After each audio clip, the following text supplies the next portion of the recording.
1 2 3ยินดีนะอุ้ยเราคัดยินดีทุกคนต้อนรับยินดีต้อนรับทุกคนคัดยินดีต้อนรับเข้าสู่ช่วง MAY Review ค่ะตอนนี้นะคะเราอยู่ที่เกาหลีเป็นปีที่2แล้วแต่ว่าเราอะนะแอบไปซื้อของที่รู้สึกว่ามันน่ากินแล้วแบบเราไม่เคยกิน เขาเรียกว่าอะไรจะ ที่ ต้ ป อง ระเทศเราไม่มี ก่ อ่ะอันนี้ ชิ้นแร น่าก เลือก เพราะว่าสีห่อเนี่ยมันแบบช่างเตะตาเหลือเกิน ไม่เห็นเลย อันนี้เป็นมุก อันนี้เป็นมุก ไหนอ๋อ เนี่ย อ๋อ อัน ไม่ นี้ เห็น ก็ ไม่เห็นกว่าเดิม ไม่เห็นเราด้วย งั้นเรามาลองกันเลยค่ะนี่คือห่อแรกคนละชิ้นเลยค่ะ ได้ สรุปพี่กินก่อนยาก ลอก ต่ออืม เผ็ดได้กว่านี้อีก ย่าคาดหวังว่ามันจะเผ็ดกว่านี้ เต็ม5 คะแนนที่ไม่ให้3 ย่าให้ 2.5 เยอะกว่านี้นี่ภูมิใจนำเสนออันนี้ อืม ทุกคนจะต้องนึกถึงแบบ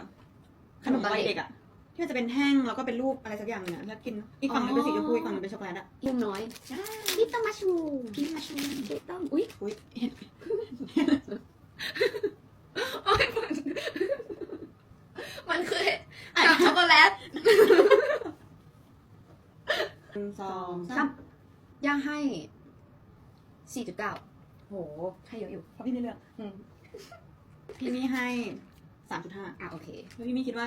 มันได้กว่านี้อีก ขอนำเสนอ มีแต่ของแปลกๆคือเป็นขนมแครกเกอร์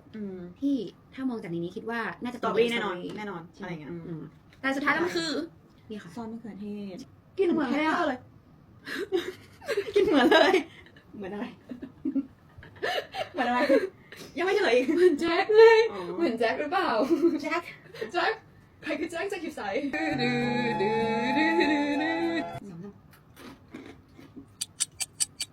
ตัวแป้งอร่อยเลยกรอบเลย กรอบอร่อยมันมีความคล้ายแจ็คจริงๆนะ ซอสแบบแรกเปรี้ยว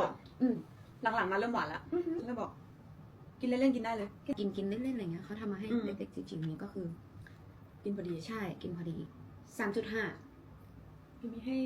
3ไปค่ะแอบตัวเลยนะ ไม่ดูนะในนี้ขาวมากเลยแต่เอย่าหยิบให้นะ แล้วก็ไม่ได้ดู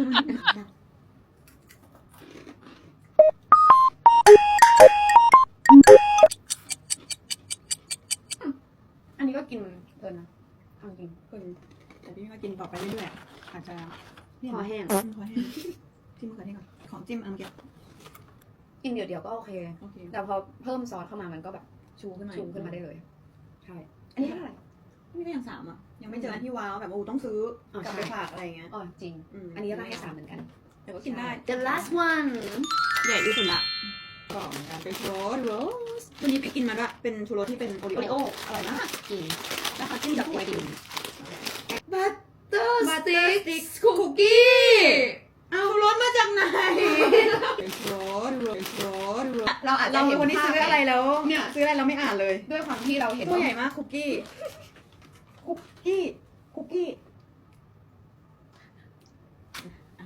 หลับแหละ แน่ทางนะหวายแก้ม สำหรับพี่หวานไป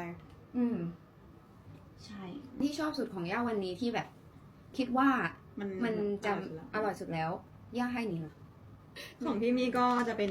อันนี้ค่ะ ตัวเองเป็นคนเลือกด้วย ใช่พี่มี่ก็มันกินง่ายสุดแล้วเพราะว่าพี่มี่ชอบช็อกโกแลตด้วยแต่อันเนี้ย น้องยังไม่ใช่ตอกใช่น้องยังไม่ใช่ตอกที่เราแบบ แต่น้องเกือบจะเป็นแล้ว เกือบแล้วแต่ว่าอยากให้แบบน้องมีความแบบแซ่บซ่ากว่านี้คืออันเนี้ยอาจจะแบบเราเจอบ่อยหมายถึงว่าเราเจอบ่อยเราเจอแบบ หลายประเทศ เจอได้หลายประเทศโดยรวมก็ถือว่า โอเคนะ โอเคนะสำเร็จแล้วเดี๋ยวเจอกันคลิปหน้าค่ะคลิปนี้ก็ขอยก MVP ให้กับวันนี้แล้วกัน ถูกต้อง ว้าว